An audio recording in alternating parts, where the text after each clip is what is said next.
Have you ever wondered what happened to our relationship connection? In this week's episode, we dive into the deep end of the relationship pool. First, Liz and I discuss a metaphor of a swimming pool and how important it is to constantly add cups of connection to keep couples feeling close. Then we talk about 8 Ds that lead to disconnection. These are common things from disagreements to destructive decisions that most couples experience from time to time. The key is becoming more aware of them and intentionally doing and saying things that will keep your relationship pool full of connection. We hope you enjoy the show.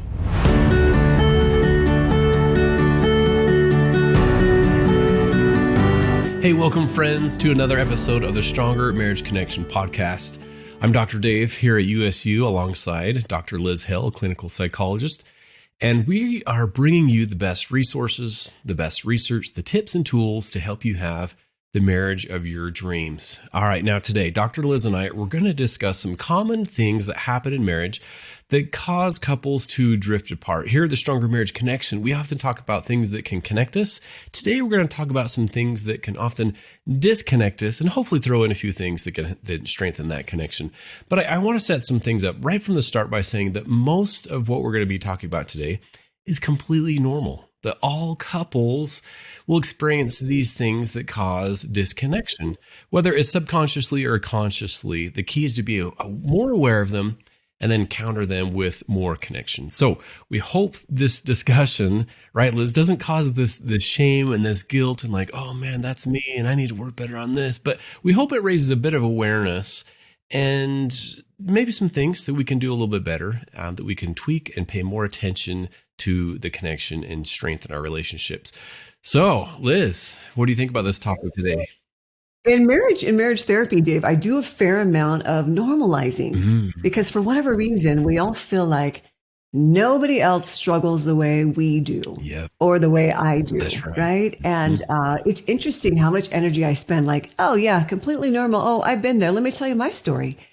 You know, I do a fair amount of self-disclosing because that really meant a lot to me when I was doing my training 30 plus years ago. I had a supervisor who was always sharing stories about himself. And I learned to do that in the session as well. Maybe it's a little TMI, but I try to be appropriate, but I'm hoping that it's very helpful for people to realize you are not alone. This is not just your issue. We can all relate to it. Yep. Yeah, I think that's a great idea, Liz. And I'll try to do that again today as well. Share a little bit more about, hey, we're not perfect at this. This is Dr. Dave, Dr. Liz, and we're still working on some of these. So I think it's a great point. Oh, yeah. I'm a work in progress. First, I've got to ask you, Dave, you give a healthy number of presentations every year. What number are you at now, professionally speaking? I sure love doing this. I love sharing tips and all kinds of principles and practices on stages. It's over 500. I've lost track. I've done about 45 so far this year. So I really love sharing good information with people. Good. Who's been your most difficult audience? What age group or what profession? Hands down, I've traveled all across the country and give these presentations on marriage and positivity and parenting.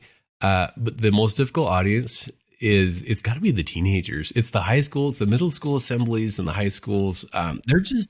You have to do a lot of entertaining as well as educating. And that group can be pretty brutal. Yeah, sometimes as far as just staring at you and not much response. So that one's a tough one. I love kids. I love teenagers. They're great. But together, they can be pretty intimidating for an adult. I give you a ton of credit. Yeah. I really do. And I bet they love you. Good for you. What might you talk? What might you, just on a side note, share with teens? What might some of those discussion topics be with middle school and high schools? Yeah, that's a good question. A lot of it right now has to do with mental health, as we can see this big surge in mental health kind of crisis. So I'm talking about suicide prevention and mental health and reaching out and saying something when you see something. So those types of messages tend to resonate well. I think that's great. Speaking of normalizing, Dave, I wish we had a better message of normalizing anxiety and depression. We talk about it. We talk about getting help. I love that. Say something, see something, or see something, say something, pardon me. It's all very good, but we don't talk enough about, you know what, this is so normal. I feel this way too sometimes. I've been there. I can relate. Sometimes you think, is this really worth it? Am I really, is this all there is in life? I so get it. I wish there was more of that discussion, right? This is Yes, completely normal. And guess the good news is it doesn't last. right. And there are better days. There are. Anyway. Yes, yeah, and getting Yeah. help. I think it's all part of that. And reaching out, Yep. That's not right. trying to think like, oh, if I can just plow through it, or if I just smile more. No, no, no, no. There are wonderful resources out there that can help people through their struggles. I love how you start today's segment out by the metaphor of a swimming pool, right? The relationship pool of connection. We have a pool, by the way. Not that I ever really wanted one. The house came with it. And it has been nothing but a ton of hard work. I don't even do the hard work. I just watch Ben doing all the hard work. Sometimes that darn pool has to be drained, replastered, retiled. But on the other hand, I got to tell you, Dave, it has brought a lot of great memories with our families and friends through the years. So you've piqued my interest on the relationship pool of connection. Say more. Yeah, yeah. I'm interested in your take on this. So this whole metaphor of this idea of this relationship pool of connection, the idea will kind of set the stage for our discussion is really that when couples first get together and they feel this connection, they feel like, I can relate to this person. I love listening to them, Right. their sense of humor. We go out on dates and that connection starts to form. And I think about that almost like a kiddie pool, right? When you're young, you have this short little kiddie pool and you start dumping this, I call it cups of connection. So you dump a cup of connection, we go on a date, we go out to dinner, we laugh, we have a great time. And then I started feeling closer to you. And then the more couples do that and they engage in these dates and fun things, they're pouring a cup of connection into their pool. So the whole premise is that the deeper the pool, that means the closer connected that we feel. And as we grow in relationships and go through even ups and downs and hard times, even challenges or health crises in our lives, that sometimes those will bring us closer. And there's a big bucket, maybe it's a 5-gallon bucket of water that we add to that pool. So, but I want to set up front, right, actually, and not misunderstand that length of relationship doesn't necessarily equal depth. Does that make sense? Not the longer that we're in a relationship doesn't necessarily mean we have this Olympic sized pool. We could be a puddle and been together 50 years. That makes sense, Liz? Yeah, that's right. Oh, very much so. If we never dare go deeper, right, in that connection. Yep, for sure.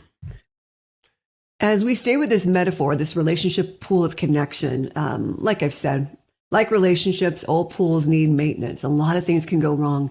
For instance, for pools, they lose water. And I think you cleverly have a metaphor how pools, relationships can lose water. Yeah. And think about it really 3 ways, and you will know more. I don't have a pool, so you'll know more about this. And let me know if these are accurate, Liz.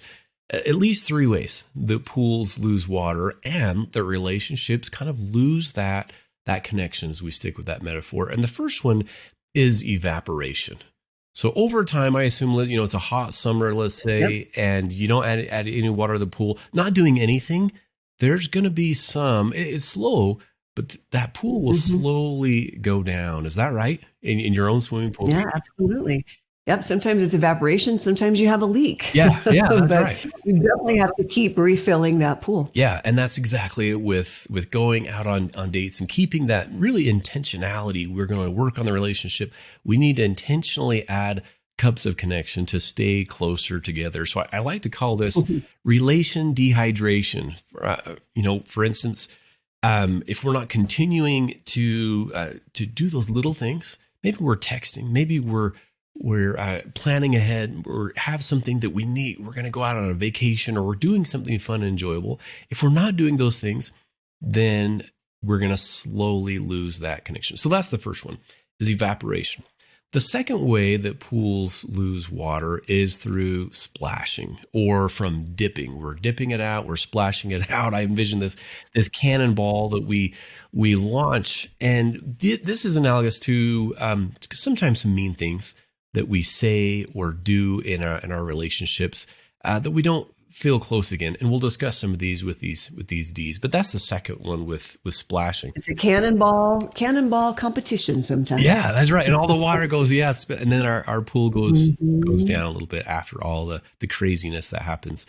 The third way, and you alluded to this one, Liz, is I call it loyalty leaks, or these cracks in our commitment. And these can be a little bit more serious. It can be subtle little things like we're not spending enough time to each other, but then maybe I'm starting to flirt with somebody at work or maybe on social media, or I reach out to something.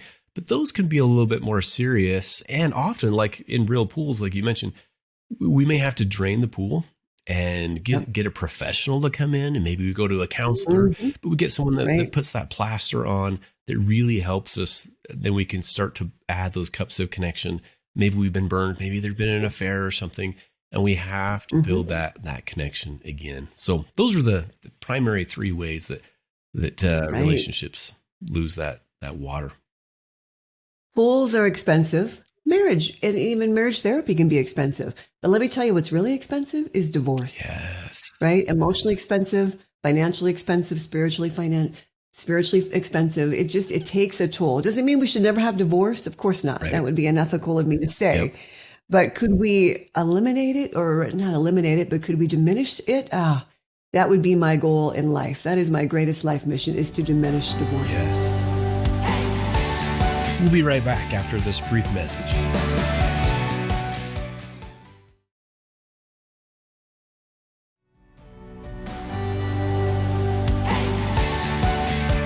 And we're back. Well, let's dive right in. So now you've got, speaking of D's, you've got the 8 D's of disconnection. Before we get to divorce, there are some warning D's, if you will. The first one is D is for drifting. It happens without our awareness, much like you're saying about how the pool water evaporates, Dave. Yeah, that's right. Soon after, I call it, the newlywed years, we go from, this love and this romance, this connection, this passion, but the newness wears off the newlywed years, and we go from I love you to I bug you. I don't know, Liz, if you ever have felt that with Ben, but it's like, okay, we're just, we don't see each other the same way, and little things start to bug us a little bit.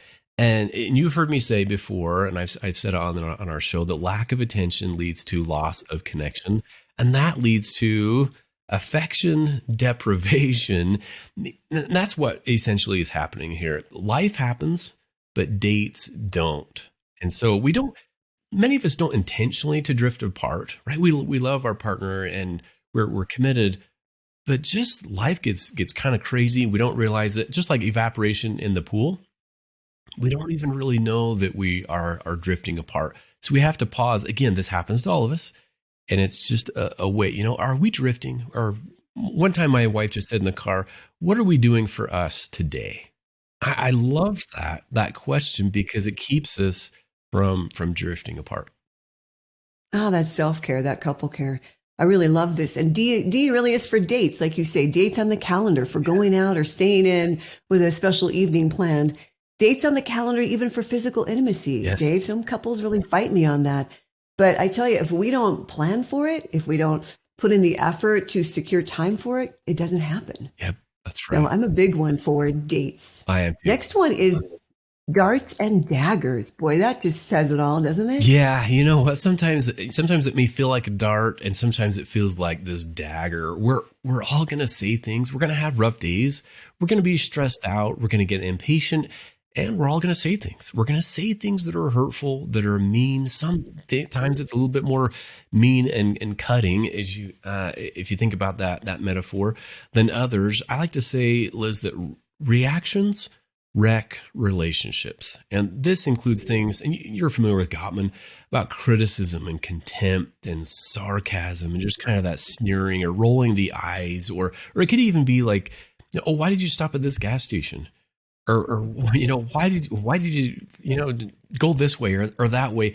We kind of sit there and pick each other apart. I call it avoiding parenting your partner. Do you know what I'm talking about, Liz? What this one? Oh boy, I tell you, my husband does not want a parent, right? He wants a partner. He wants a lover, not a mother. He's already had a mother. Not every thought needs to be shared. I'm often telling clients, and I really tell myself, if my husband, for instance, seems to be taking the long way when we're trying to go get from point A to point B, I have really learned to use the proverbial duct tape. Not every thought I have is brilliant. Not every thought I have should be shared. So I love that. I got that from Laura Doyle's 6 Intimacy Skills. But why I don't say anything is because it's not worth the loss of intimacy. It's not worth that price. Yes. You know how many fights there are for couples being in the car together. Oh, yeah, with directions. It's a really huge problem. I hear it every single day. But that proverbial duct tape is the answer. Yeah. My comment is not always going to come across the way I want it to be. It's often going to come across as criticism. And I'll accept that and just allow the driver to drive. Yes. Yeah. So I think if I summarize this one, Darts and Daggers is about really watching the three T's. That's our temper, our tongue, and our tone. The things that we say, how fast we are to just like react and say something kind of mean and cutting. We got to just be able to pause. Sometimes if we just leave one thing left unsaid per day, that could strengthen the relationship. Temper, tongue, and tone. I love it. You're so good. All right. Number 3, D, is for disruptions. Yeah, we're going to have all kinds of disruptions in our life. These are things that are often out of our control. These can be things like moving. It can be illness. It could be pregnancy or even childbirth, in-laws, car troubles. This is lack of sleep or unexpected bills. So the key here is life is going to happen. And when it does, it often creates these disruptions in our date nights and other connecting moments. And couples say, again, what happened to our relationship connection? Again, very common. Most relationships are going to have this, but it's simply being aware, okay, there's a little bit of stress here. Oh, my partner, they have to work really late, or they've got this study, their exam. Just being aware of the disruptions in our lives.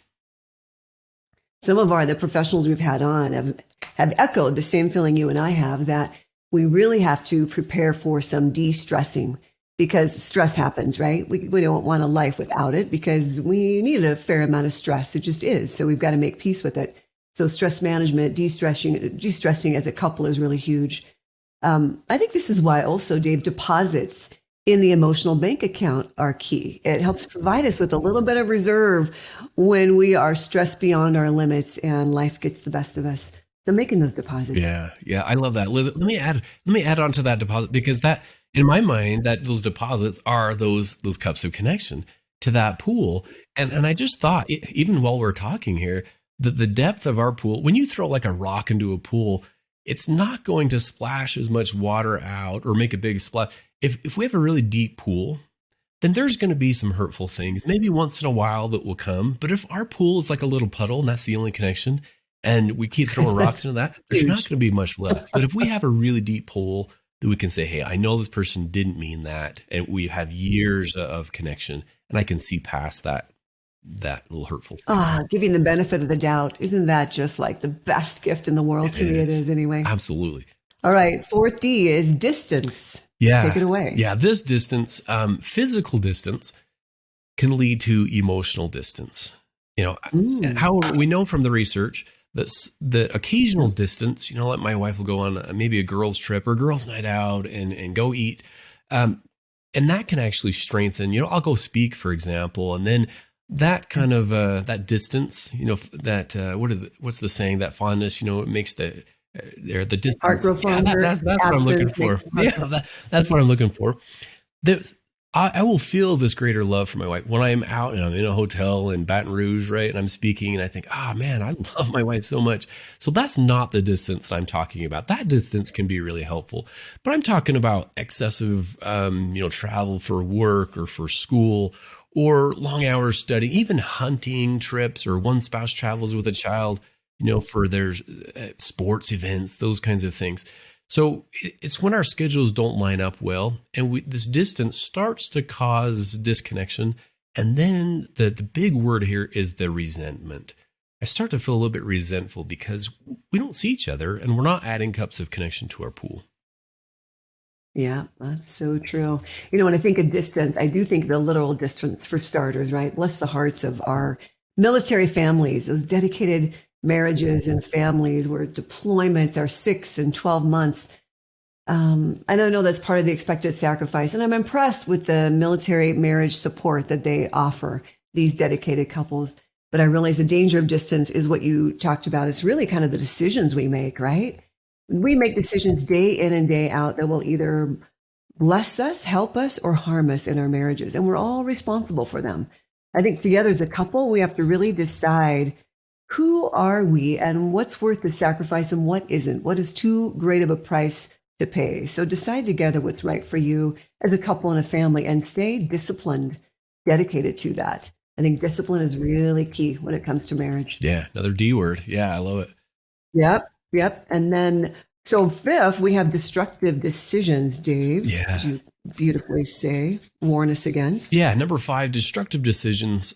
Now, I sometimes call them decisions without discussion. And these can include, one-sided decisions or purchases or secretive decisions. It could be hidden habits or pornography, something that said, hey, I thought we're going to talk a little bit about that. That one kind of hurts because you went behind my back and I'm feeling again resentment because of something.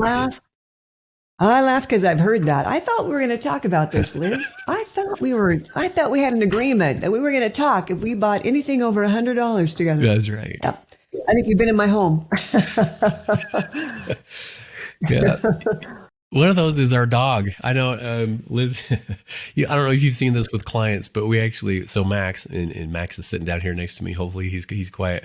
He was one of those, we had talked about it, but I was away in Chicago and this dog happened, this woman was getting rid of a dog. And so I remember my wife FaceTiming me and she said, honey, here's Max. And I thought, honey, we were going to talk about it. So, and good thing that, it all worked out. We still love Max.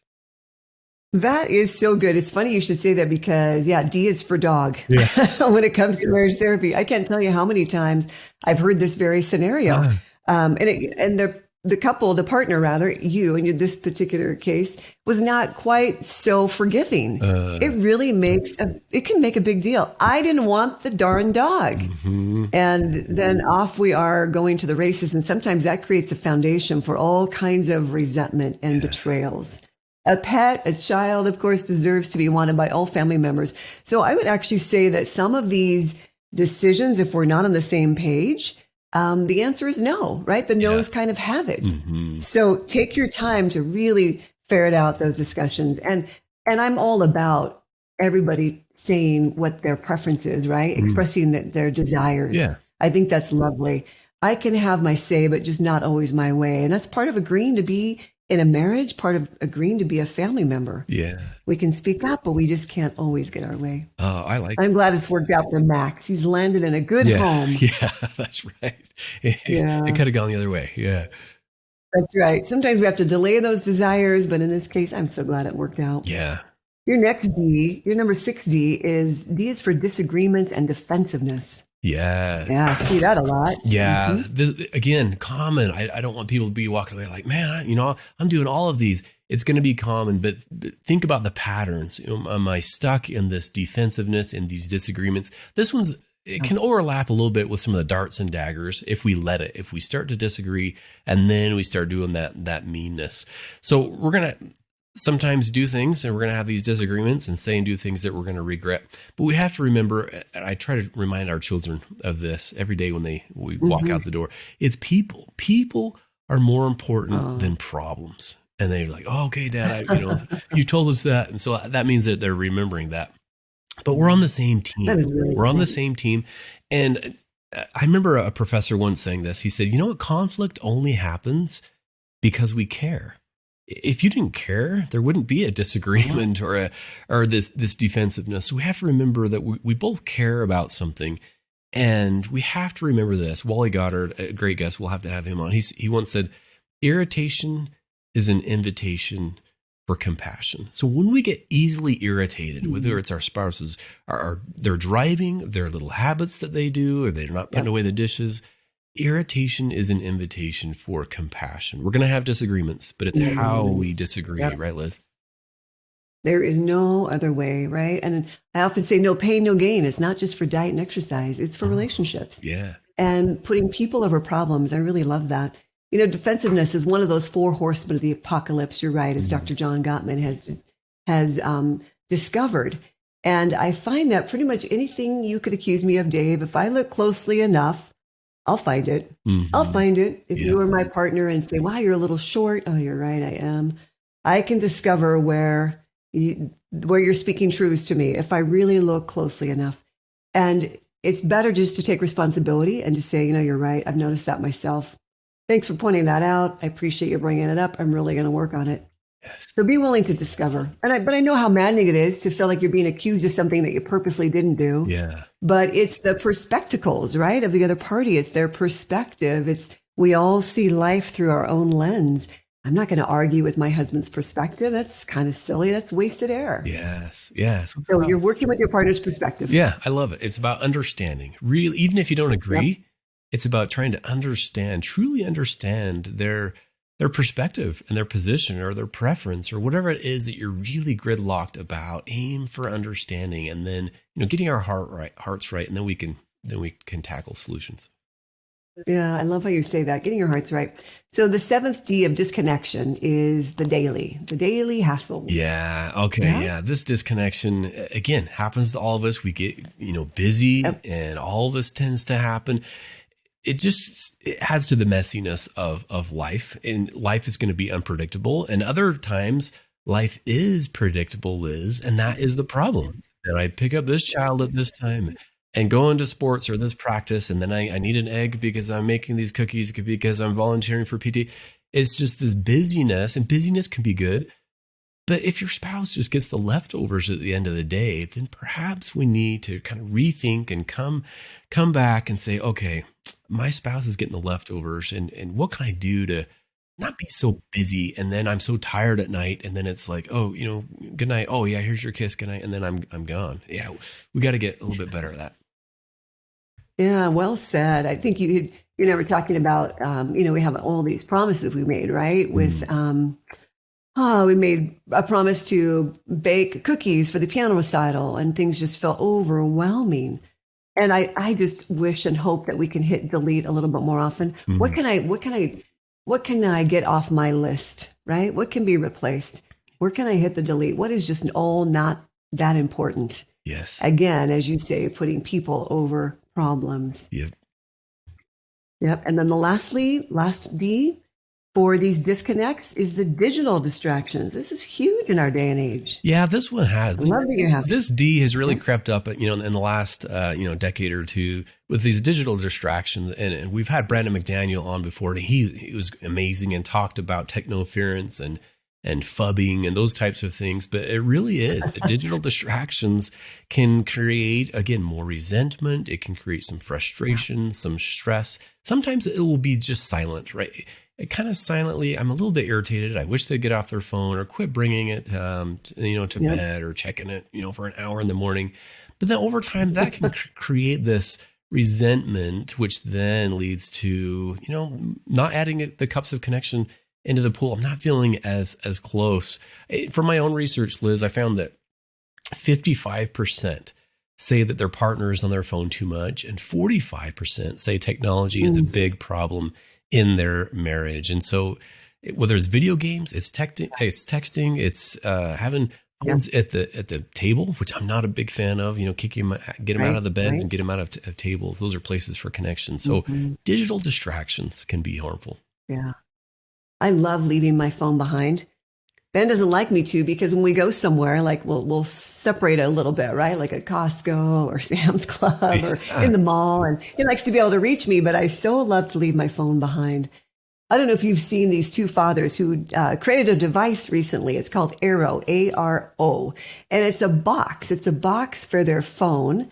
There's like 4 slots for phones. And the box not only charges your phone, but it keeps track of how long your phone is in the box. So it's a little bit of a game you can play for yourself of putting it away. It's kind of clever. Some of the ads are, one of the daughters has a party and all of her friends come over and they're all putting their phones in the boxes as they go upstairs, and they paint nails and talk and be silly and have great food.